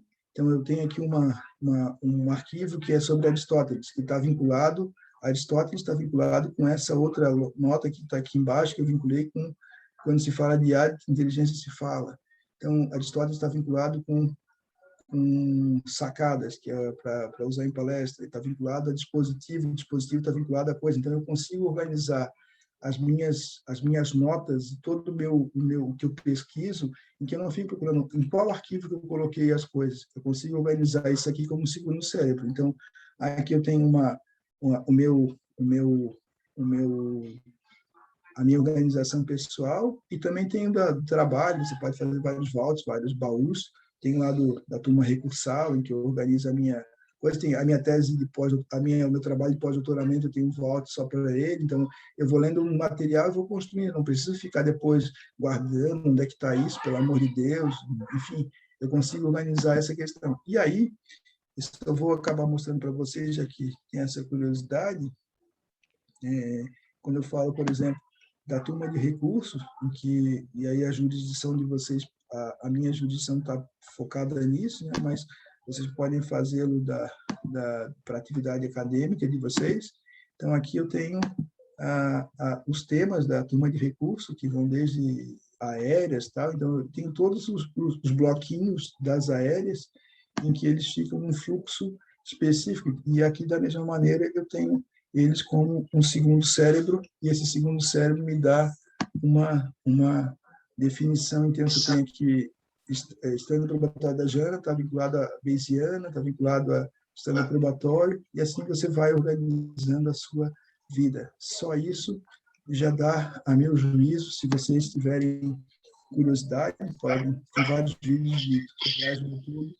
Isso vocês mudam a forma como vocês guardam material. Quem usa o Notion ou outra coisa já tem uma vida, mas o legal do Obsidian é que ele é guardado no seu computador, e você não fica em nuvem. Você pode botar no Dropbox até para compartilhar, tem no celular também o Obsidian, e eu tudo hoje em dia faço aqui, e ela mudou a forma como eu organizo e pesquiso a minha vida. Então, não sei se tem mais perguntas, mas eu estou muito contente uma vez mais de estar aqui com vocês. Olha, não sei se o conteúdo impressiona mais você conseguir se organizar naquilo ali que você mostrou, viu? Porque, olha, parabéns. Aí eu vou te mostrar uma coisa legal. Agora eu vou te mostrar uma coisa que eu acho que é muito legal, que tu vais curtir. Então, eu vou pegar aqui da turma de recursos. Olha só que interessante. Então, vamos imaginar que eu estou aqui na turma de recursos, aí eu vou fazer... Eu tenho duas opções, fazer uma pasta nova ou fazer um documento. Então, eu vou fazer um documento aqui novo. Aí eu vou falar assim... vou pegar, e tem que aprender umas coisinhas, né? Atraso e voo sem pandemia. Eu já coloquei o link, que já tem um bloquinho lá do atraso e voo sem pandemia. Cabe, aí eu vou colocar, dano moral. Então, já tenho o dano moral, critérios. Então, eu consigo só puxar aqui, aí eu tenho só que usar um hífenzinho aqui, que aí vai dar já puxo um pedacinho, a lógica, que já criei como se fosse um bloquinho, e eu consigo só inserir aqui. Então, eu posso, todas as minhas... eu vou pesquisar, por exemplo, vou organizar Aristóteles. Então, eu vou ler Aristóteles, eu vou ler categorias aristotélicas. Eu faço uma nota só das categorias aristotélicas. Depois eu falo de essência. Aí eu vou pegar a essência e vou fazer uma nota de essência, explicando a essência. Quais os livros que têm essência. Então, eu crio toda uma interação entre elas, e eu não preciso ficar procurando nem colocar num arquivo grande. Eu consigo produzir muito mais e organizar a lista. Quantas coisas vocês leram aí sobre teoria do crime? Então, você pode pegar a teoria do crime para o finalismo, é isso. Pegou lá, que autores usam. César Bittencourt, vai no César Bittencourt. Então, tu pode organizar, por exemplo, todos os textos do professor Rodrigo e do Daniel Avelar, aqui. Então, você pode fazer as interações entre eles. Quando um fala de uma coisa, se eu pego a mesma variável, eu consigo saber em quais artigos ela se repete e se eles se contradizem ou não, que é um modelo que nós estamos fazendo aqui para poder estabelecer previsibilidade de jogadores. Então, eu consigo estudar o Onésimo, que é uma das coisas que a gente está fazendo, é estudar juiz mesmo, né? Eu estou começando comigo, para eu saber que muitas vezes, às vezes, nós somos contraditórios sem saber, porque a gente acaba sendo contraditório, porque eu não lembro quantas vezes a gente diz, onde é que eu já decidi isso? Estou há 25 anos, então, assim, eu já decidi isso em algum lugar, onde é que foi? Então, eu consigo organizar Daniele, Maria, Maurício. É bem difícil, assim, dá medo, a curva de aprendizagem é grande, mas depois que tu acostuma com ele, tu vais longe, assim, tu vai ver que cada vez que eu tenho que fazer uma sentença, a minha assessoria agora está desesperada, porque o acórdão sai muito rápido, porque eu não preciso ficar mais procurando onde é que está nada. O mais difícil é que eu trabalho fora do sistema, né? Então tem que, às vezes, hackear o meu sistema para poder trabalhar no EPROC, já que eu não tenho os dados. E aí, já que você está falando disso, eu tenho insistido muito em aprender programação, o Rodrigo falou, né? Eu faço hoje o curso do CNJ, do Sinapse, que tem revolucionado o modo como nós trabalhamos no Poder Judiciário, e dizer para vocês que quem não tiver não precisa aprender a programar, não precisa baixar o Python, não precisa baixar o Jupyter. Eu recomendo, aliás, eu vou pegar aqui um link de um curso de inteligência artificial free, tá? Que vale muito a pena fazer. Deixa eu só localizar aqui e mando para vocês, em que vocês, a partir desse curso free, vocês podem entender o potencial daquilo que a gente não sabe. Lembra que lá no início eu mostrei para vocês a lógica do desconhecido para vocês e conhecido para mim, mas vocês podem ampliar esse horizonte muito rapidamente para pensar essas questões vinculadas à tecnologia, tá? Então é bem legal. Eu acho que a gente tem aí boas oportunidades na vida. Eu também vou deixar aqui, eu estou num projeto novo, que é o Direito Tech, que ainda está em fase beta, mas também quem quiser acompanhar lá, é um site que eu também criei, em que a gente tem aí uma parceria com a dona lá, em que vai divulgando material vinculado ou não à tecnologia, mas que é interessante, pelo menos para mim, né, e que a gente acha que pode melhorar a vida de vocês. Então, é isso. Enfim, pessoal, eu tenho que procurar onde é que está. Tem tanta aba aberta aqui que eu já nem sei onde é que está essa porcaria. Que eu vou abrindo aba, e eu acabo não vendo, né? Então, essa aqui é um problema meu aqui de tanta aba aberta. Mas eu passo depois para o Rodrigo o link para que vocês possam fazer. É um curso free. Não, achei aqui. Achei aqui o link para vocês. O curso Bradesco também é legal, alguém pontuou aí o curso Bradesco, mas eu acho que esse aqui é um curso mais didático, né? Tem a parte depois, se quiser fazer a parte paga, e pode fazer, você vai demorar um pouquinho para fazer, mas a Data Science Academy é muito legal, porque eles têm vários cursos básicos de inteligência artificial que não tem muito... Obrigado, Paula Bico. Esse podcast meu e do Bernardo, a gente testava produtos jurídicos, deu uma parada agora, porque nossa vida está muito acelerada, já tem os outros podcasts, mas o futuro passa por tecnologia. 85% das provas hoje no ambiente europeu são provas digitais. E os advogados do Brasil acham que print vale ainda. Então, assim, a gente tem... Eu vou dizer para vocês, hoje em grande parte das ações do Ministério Público e da polícia, quem domina provas digitais consegue muita coisa. O OSINT, por exemplo, eu vou dizer para vocês assim, o OSINT, que é Open Search Intelligence, que são fontes abertas. Esses dias um sujeito e quem depois quiser aí baixar para se divertir também, baixa o maltego.ce, é a versão free, é um site da África do Sul, em que o sujeito foi lá no Conjur e fez uma crítica a um artigo meu, só que usou um nome fake. Tá? Ele usou um nome fake. Então, o que eu fiz? Eu peguei o e-mail que ele disse que usava, fui num site, quem quiser, tiver curiosidade, né, que depois vai nesse site aqui, ó, Framework OSINT. Então, você quer saber o seguinte, você quer saber frameworkosint.com, acho. Depois tem que procurar framework assim. Eu procurei, esse e-mail existe? Existe. Está associado em quais sites? Aí ele dá quais sites está associado. Aí depois eu consegui chegar num sujeito que morava numa cidade do estado aqui do Rio Grande do Sul. Aí eu descobri quem ele era, mandei uma mensagem para ele, o seguinte, quer falar diretamente comigo? Não precisa ser covarde e ficar por parte a liberdade de expressão é garantida, o anonimato não. Então, se quiser falar, fala direto. Eu não precisei quebrar nenhum sigilo, eu só fiz o caminho reverso, igual o sigilo de dinheiro da lavagem, você segue. Mas tem algumas coisas mais graves, como o Pegasus hoje, que faz malware sem nenhum clique, então eu conseguiria entrar no e-mail do Rodrigo sem nenhum clique, que é o Pegasus, que está um rolo no mundo inteiro. E se vocês quiserem usar algumas coisas mais sofisticadas, por exemplo, o Navigator, que é do Canadá, eu consigo saber hoje a localização do Rodrigo agora, se eu tiver, porque ele vai estar ligado numa rede social. Então, se ele estiver no Instagram, plugado no celular dele, eu consigo saber a localização dele por CEP. Eu consigo saber a localização dele. E esse aplicativo está sendo vendido, uma assinatura anual de $120 mil.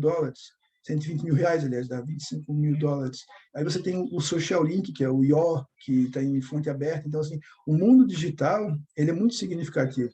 Talvez dar um exemplo para vocês que é muito legal. Assim, tem um aluno meu, o André, que foi meu aluno, que é advoga, ele foi atender um flagrante de um sujeito que tinha sido preso porque foi reconhecido pela vítima de um roubo. O carro dele era o carro utilizado no crime.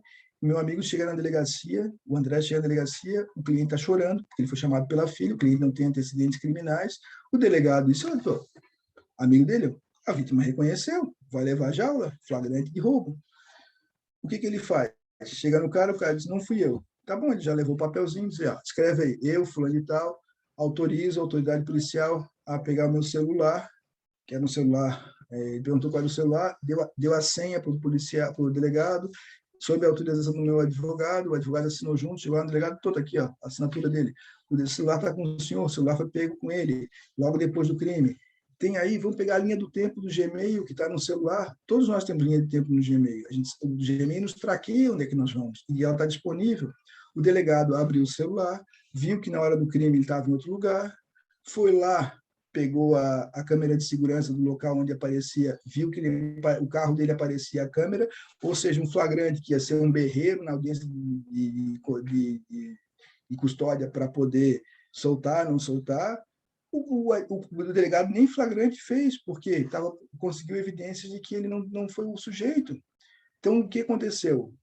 Um advogado que pensa tecnologicamente liberou o cliente sem fazer nenhum estardalhaço. Qual foi o problema? É que o cliente dele disse, mas doutor, você vai me cobrar tudo isso? Nem fez nada. Porque O problema é que ele conseguiu matar a charada sem fazer uma petição, sem fazer nada, e aí está a expertise dele. Então, vejam vocês que uma coisa que tá na mão de vocês, muitas e muitas vezes, quem daqui faz traqueamento do cliente numa audiência? Então, eu estou dizendo isso para vocês porque esse modelo de pensar, o André, por exemplo, se eu ligo para o escritório dele, ele já pega o telefone dele, ou do escritório, já marca quem ligou, já procura quem é o titular do telefone, vai atrás de todos os dados em fonte pública, vê qual é o patrimônio da pessoa, vasculha nos processos judiciais para saber qual o processo que ele pode ter. Enquanto ele está falando com o cliente ali, naquele primeiro momento, a assessoria dele já traz os dados do cliente, do dossiê do cara, para saber qual é o processo. Então, ele começa a falar com o cara e ele parece mágico, porque ele vai dizendo qual é o problema do cara. Quais são as chances do sujeito? Isso tudo está disponibilizado em fonte aberta, pessoal. Não usa quem não quer. Não usa quem não quer. Eu fico muito indignado um advogado que pede para mim, ainda quando era juizado, para procurar o endereço de alguém. Vai para o inferno em 2021, se tu não acha o endereço de alguém, tu é incompetente, porque isso tudo está em fonte aberta. Tu não precisa de muita coisa para fazer isso. Então, é muita ignorância tecnológica que faz com que haja um disparate muito grande. Porque aí terminar a minha coisa. O Onésimo, por exemplo. A polícia da Paraíba e as polícias do Brasil têm uma coisa chamada agências de inteligência. Essas agências de inteligência produzem uma gama de informação que não chega no Onésimo, para ele só chega o finalzinho da informação, o que faz com que haja uma disparidade tecnológica hoje, de investigação de dados, assustadora. Então, se eu quiser saber aqui a Janira Rocha, se eu quiser levantar a vida dela, o Bismarck e Bernardo de Sá Júnior, quiser fazer, eu entro aqui e consigo descobrir coisas assustadoras delas. Assim, eu estava fazendo uma banca de doutorado, recebi uma mensagem ameaçadora, um telefone que era um desses telefones free que tu compra, era um telefone do país lá do leste europeu. Só que estava rodando numa antena de Porto Alegre. Então, eu descobri quem era a pessoa que estava fazendo isso e mandei para ela a mensagem, disse, tem algum problema? Vamos resolver. Então, eu não preciso ficar fazendo milhares de coisas, porque tudo isso está disponível, você consegue rastrear as coisas, só não rastreia quem não quer, quem está muito pensando numa vida analógica. Então, se eu tenho uma sugestão para fazer para vocês, é isso. A preocupação eu tenho um podcast ali que a Paula Bico fez referência, é sobre os neurodireitos hoje, que a gente discute muito. O Chile está querendo regulamentar isso na Constituição, ou seja, a ideia de pensar como esses neurodireitos podem ser importantes. O Elon Musk, que também é autista, tem lá a OpenAI e tem a empresa dele que quer colocar chips na nossa cabeça, e vai colocar, já está disponibilizado em versão beta. Então, pensar numa proteção dos neurodireitos, que não é parece uma coisa nova, assim, né? muito avant première, mas é a nossa realidade. A gente tem aí um mundo em que a tecnologia tomou conta. E a gente faz mais, assim, na aula lá, que a professora Andréa perguntou, a nossa aula lá, Andréa, tinha gente assim, vamos lá, pessoal, falar de cibersegurança, a gente falou um pouco sobre como funcionavam as lógicas, o que eram os ataques, o que é o malware, o que é o ransomware. Aqui dos advogados, tem segurança no seu escritório? Eu. O que tu tens? Uso VPN, uso... Agora, podemos invadir o teu escritório? Pode. Assina aqui. Temos teste. O Felipe, que é o meu Minion lá, não demorou 10 minutos, a gente copiou o escritório dele inteiro. Então, eu consigo, por exemplo, entrar...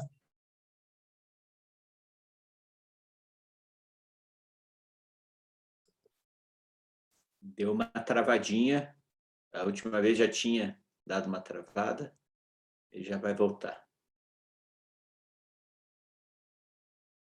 Até porque ele é o anfitrião. Eu voltei aqui, desculpa, pessoal, eu caí só mais uma vez, aqui tá difícil a minha internet hoje.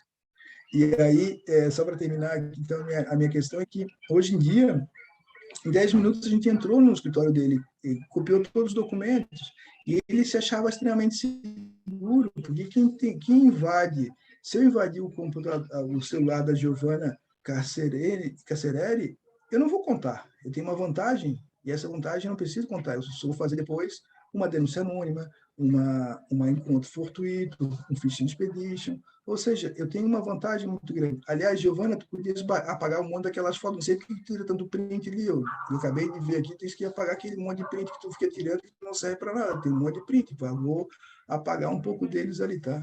Acabei de entrar.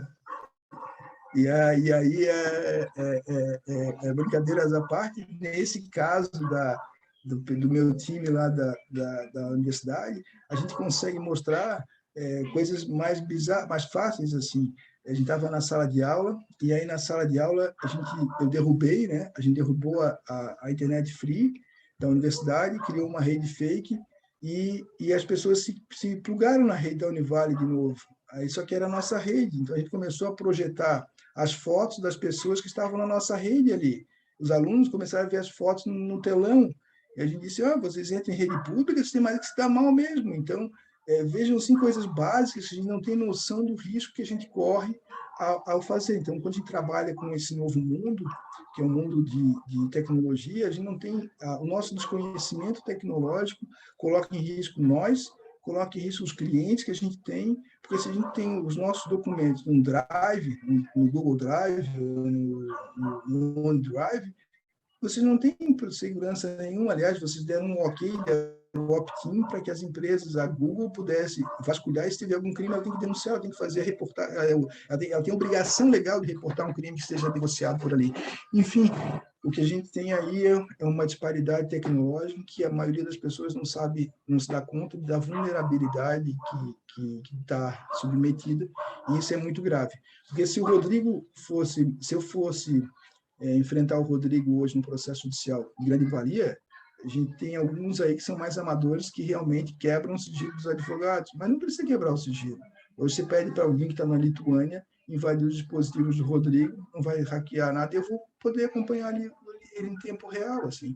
Então, eu consigo ativar o microfone dele, eu consigo bater foto dele, eu consigo fazer um inferno, o mundo tá aí, a gente não tem noção. Então, se vocês acharem que vale a pena fazer uma formação mínima em cybersecurity, porque não é de outro mundo. Aí a Renner teve os documentos criptografados, a gente tem que saber o que é uma criptografia, o que é um ransomware, o que é um ataque de DDoS, tem que saber o básico para poder sobreviver no mundo em que a nossa vida não é mais analógica, a nossa vida é digital, e isso cobra um preço no exercício da nossa função. Não tem nossa inteligência, ninguém vai tirar a diferença que a gente pode fazer. Os meios são outros, e hoje em dia a perspectiva digital ela é assustadoramente desesperadora para a maioria das pessoas que continuam pensando que o computador serve para ser um editor de texto. O computador é muito mais do que isso, e a gente faz lá experiências com os alunos que dão ok, mas a gente mostra que é possível fazer isso com qualquer um. E aí, se alguém falar mal dessa fala minha hoje, o Rodrigo vai me contar. E eu vou persegui-los, vou invadir os dispositivos de vocês e vou colocar. Uma coisa é eu pegar e entrar no computador da Giovana para fosgulhar, para fazer Fishing Expedition. Outra é eu colocar pornografia infantil no dispositivo da Giovana, depois denunciá-la. Como é que ela explica a pornografia infantil? Então, vejam que não é tão simples assim a nossa vida, porque é sempre uma atitude passiva de surveillance, de vigilância. Mas quando se trata de uma postura para destruir as pessoas, isso pode acontecer. Aliás, isso é bem factível. Então, o nosso mundo de lawfare, que era um mundo de lawfare pensado no mundo analógico, quando se trata de lawfare digital, ela é assustadoramente perigosa, porque alguém pode ser cancelado na vida de uma hora para outra. Enfim, já falei demais para vocês, e espero que a gente possa voltar aqui. Se vocês quiserem participar do grupo, eu vou botar lá no Instagram as reuniões, mas vocês estão convidados, tem meus contatos para poder fazer. E também bibliografia, tem muito material hoje online para poder ter noções básicas. E estamos aí, pessoal. O mundo é diferente, o mundo é divertido. Eu espero que o meu aplicativo Roadmap esteja pronto mais rápido para criar essas interfaces com tecnologia e questões do mundo, né? Muito obrigado, professor Alexandre, pela sua exposição. Teve mais pessoas que gostariam de fazer perguntas, mas a gente já passou em 25 minutos o nosso tempo. Então, eu sugiro que escreva, tá? Para daí falar pessoalmente. Eu não sei como que está teu tempo também, né, professor? Você tinha que 8h30, né? Você tinha um compromisso. A minha mulher já está aqui me enchendo o saco aqui, ela está aqui do lado aqui. E aí não tem tecnologia que possa fazer, porque chegou a nossa visita aqui e ela pediu comida, então ela pediu comida e disse que está esfriando, fazendo rolo. Eu tenho lá depois, me mandem lá, eu estou sempre à disposição de vocês. Demora um pouquinho às vezes para responder, porque não tem muito, acabo não conseguindo responder todo mundo, mas a ideia é poder ampliar os horizontes, pessoal. Parabéns a vocês que estão fazendo parte do grupo. Vocês têm hoje uma segunda-feira que tiraram tempo. É muito legal ver Netflix, é muito legal ver tem umas séries muito interessantes, tem Code Bios, que vale a pena ver e tal. Tem umas séries mais bobinhas, assim, que vale a pena ver. A minha mulher gosta de ver aquela do como é que é o nome? Que eu vi toda com ela, que não saía do lugar. Land, vai no tempo, volta, enfim, né, sei lá, um negócio diferente lá. Mas a gente, é legal nos divertirmos. Agora a gente pode também usar o nosso tempo para poder aprofundar as leituras. A gente pode fazer uma leitura voltada para o passado, uma leitura voltada para o futuro. Eu tenho muito disso com os alunos. Eu tenho muita dificuldade de dar aula para eles hoje na graduação, porque eu me sinto mentiroso para eles. Eu não tenho como falar de processo penal dos sujeitos, dos prazos, dos procedimentos. Isso tudo eles leem em 15 minutos, dá para poder entender. O que a gente precisa é trabalhar como isso funciona na prática. E aí, eu hoje não consigo trabalhar em tecnologia, então eu vou lá e digo assim, ó, esse é o sítio Pica-Pau Amarelo. Eu vou lá, alguns não sabem nem o que é o sítio Pica-Pau Amarelo, né? É muito interessante, né, Rodrigo? Porque a gente é de uma geração que o sítio Pica-Pau Amarelo fazia sentido. Aí eu peguei os meus filhos mostrei, peguei um vídeo do sítio Pica-Pau Amarelo, só vou mostrar para vocês aqui o sítio Pica-Pau Amarelo. Aí eles viram um filme, né? Tem um filme. Aí ele disse assim, papai, cadê o pica-pau amarelo? Aí eu disse, porra, não tem pica-pau amarelo? Eu sou tão idiota que eu nunca tinha visto que não tinha pica-pau amarelo. Então, eles, o mundo deles é outro, né? A velocidade deles é outra. E aí, as normas básicas de educação hoje trabalham com pensamento computacional. E se você domina pensamento computacional, escreva aí, veja no Google, pensamento vai brincar hoje à noite, vai lá se ver.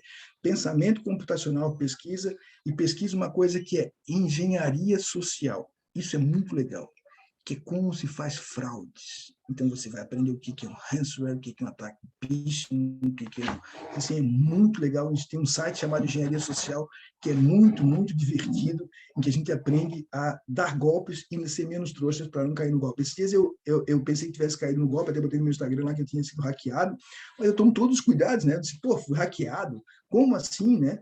É que não fui hackeado, é que meu pai caiu no golpe mais básico. Alguém pegou a minha foto, botou no outro celular e pediu dinheiro para ele. Ele viu a minha foto e achou que era eu, mas eu não fui hackeado. Então, mas até botei lá, depois tirei, que era o hackeamento o golpe mais básico. Mas tem um outro que agora é interessante. Eu apareci no Tinder, né? Aí eu estava lá, assim, um mandou uma mensagem no inbox, oi, professor, tá aqui na Bahia? Eu disse, ué. O outro tal. Aí eu disse, sim, porque o que acontece na Tinder na Bahia? Aí eu perguntei para um amigo meu, o que aconteceu, velho? Ele disse assim, é que tu estás no Tinder da Bahia, com o nome de Roberto. Aí eu disse, porra. Aí manda para mim. Aí eu vi que alguém pegou a minha foto e estava dando um golpe em Salvador, no Tinder, como se fosse eu, botando idade 35 anos. Eu disse, porra, o cara tá mentindo, a idade ele tem 48, velho. Não dá para botar 35. Tá enganando 2 vezes, né? Tá dando golpe 2 vezes. Mas aí o que você faz? Dá para localizar quem foi? Podia fazer toda aquela ação, aquela história inteira. Aí a gente botou lá os minions para poder descobrir e pedir para o cara não usar mais. Então o cara já não usa mais. Até isso, até fiquei feliz, né? Porque eu estava sendo usado, porra, o cara tá no Tinder com uma foto minha, tá lá com 35 anos, então, porra, eu tenho 13 a mais, né? Então já tô feliz. Mas veja toda essa confusão que hoje um mundo digital nos coloca como desafiadores a todos nós. Então, pessoal, eu comecei falando de teoria dos jogos, terminei com aquilo que é hoje a minha grande disposição de estudar, que é tecnologia, e justamente porque o mundo é está diferente. O direito, a gente tem um curso eu tenho um curso agora que eu dei na Univale, tem um curso de direito que é vinculado à tecnologia. Então, eu fui dar aula de direito, chamaram para me dar o primeiro de introdução ao estudo de direito, lá. Eu fui lá que é outra professora. Então, a gente trabalhou das pessoas, das coisas, dos senescentes, dos animais e dos robôs. A gente foi ensinar o que é robô. Foi ensinar que o robô na Arábia Saudita tem identidade. O que a gente pode exigir do robô? Então, a gente foi trabalhar como uma nova categoria, robô. E aí, todo mundo desesperado. Porra, mas trabalhar robô? Gente, porra, as máquinas estão aí. Então, a gente começou a dar um ensino mais próximo do que vai ser daqui a 5 anos a vida do sujeito. Entender para ele o que é uma lógica de sandbox, o que é uma fintech, o que é uma estruturação dessa maneira. E aí a gente não fica naquele blá, blá, blá, que é um direito ensinado do século passado. Para nós não tem sentido. Para os alunos também é um engano que eu gosto. Então, a gente vai lá dar o sítio Pica-Pau Amarelo, assim, para passar na prova do OAB é isso. Agora vamos ver a coisa séria. Então, a gente trabalhava aquele beabá, aquele lancezinho para decorado, mas fazia com fluxo. Mas a nossa ideia é trabalhar a tecnologia de maneira transversal, em que, em todas as nossas áreas, Rodrigo Chemin tem um texto muito legal aí sobre processo penal e tecnologia, que vale a pena ler. Está no site do Direito Tech, aliás, está lá para você baixar. Então, tem muita coisa que está acontecendo e que eu espero que vocês que estão aí no mestrado possam pivotar. Eu espero, sinceramente, que vocês façam da dissertação de vocês ou dos artigos a diferença. Cara, ninguém que vai ler um texto de vocês sobre colisão de princípios, ninguém vai ler. Nem a mãe de vocês vai ler, porque ela não vai entender porra nenhuma. Então, se você vai fazer um trabalho, vai se dedicar a escrever alguma coisa, pega, como Jacinto diz, a fatia da fatia do bolo e traz alguma coisa contemporânea. Então, vai escrever sobre o Aurí Lopes Júnior, por exemplo. Ele teve no escritório dele um malware instalado. Tá? Alguém instalou um malware dentro do escritório dele.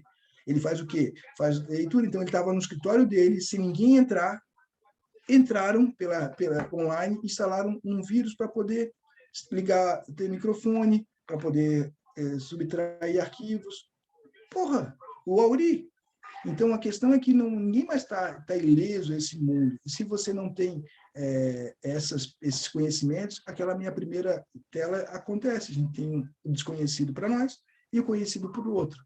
Isso nos faz ter uma desvantagem significativa e pode ser catastrófico no nosso exercício da profissão. Então, se vai escrever uma dissertação, um trabalho, um arquivo, um artigo, manda lá, a gente ajuda, às vezes a gente escreve junto, eu não tenho muita paciência, mas faça a diferença, te posicione num lugar que hoje em dia vai te dar condições de falar, de escrever, de dizer daqui a pouco, ou vai escrever sobre criminologia crítica, vai falar o que é novidade, vai falar de Alessandro Barata, Vera Regina, Zaffaroni. Quem é que vai ler um texto sobre criminologia? Ninguém. Então, assim, é muito legal a gente poder pensar o futuro. Eu não estou desqualificando a criminologia crítica, por favor, muito pelo contrário, eu fui aluno da Vera, escrevi, concordo com ela. Agora, a questão é que uma coisa é você estudar para aprender, outra é que você possa projetar o seu nome para ter um posicionamento no mercado. Hoje, o mercado cada vez mais ocupado, em que as opções tecnológicas de pensar o Compass, a crítica do Compass, que é um modelo de avaliação de risco dos americanos em relação à reincidência, a partir da criminologia crítica, é ótima. Pensar polícia preditiva a partir disso, eu estou recebendo aqui o cartão vermelho aqui da mulher, que se eu não sair agora, eu vou apanhar. Então, eu terminando mesmo meu último sprint, eu vou colocar-me à disposição de vocês uma vez mais. Se quiserem lá, tem o livro, se quiserem ter os textos que vocês encontram aí pela rede, eu vou começar a botar o material lá no Direito Tech para poder facilitar a vida para vocês. E agradeço uma vez mais tanto ao Rodrigo quanto ao Tiago, que está com uma barra com a filha pequena dele, que espero que dê tudo certo, e que nós possamos virar amigos, né, mesmo que seja virtualmente. Aliás, Andréa, eu vou aí em Goiás dia 16, eu acho que 15 ou 16 de setembro, no retorno a um evento físico na OAB aí de Goiânia. Vou estar aí com um encontro que vai ser meio a meio, né, virtual e também físico, e que a gente vai estar aí no primeiro retorno aí num encontro físico, será na OAB de de Goiânia. Então, espero que a gente possa conversar e estar à disposição. Vamos nos encontrar. De você. Obrigada, Será, professor. Professor. Manda lá depois, tem meu contato também com o Rodrigo, a gente consegue. Obrigado aí, todo mundo ficou até mais honesto, todo mundo. Fala, professor. Só me devolve para eu ser anfitrião, de novo, senão vai cair e eu não vou conseguir desligar e para salvar depois, porque a gente vai disponibilizar. Então, me devolve eu ser o anfitrião, por favor. E, professor Alexandre, muito obrigado pela sua disponibilidade. Está cortando o teu áudio, por isso que eu estou falando em cima, a gente não está conseguindo escutar direito, tá? Mas muito obrigado, professor, pela sua disponibilidade. Realmente foi excepcional. A gente tem que aprender a pensar desta forma, se a gente quer ter alguma vantagem competitiva, seja na área da advocacia, seja, independente de como que nós vamos, em qual lado nós vamos atuar, mas também na área acadêmica, né? Então, e na vida como um todo. Então, foi muito bacana, professor. Muito obrigado por ter participado aqui com a gente, e pode voltar lá para a sua família, senão depois eles não deixam mais você participar dos nossos eventos aqui, né? Então, fica à vontade. Cara, agradeço muito para vocês, estou à disposição. Obrigadão, Rodrigo, todo mundo aí. Fiquem bem aí, já te devolvi a condição de host e boa. Um abração. Obrigadão, professor. Um abraço, até mais. Pessoal do mestrado, se quiser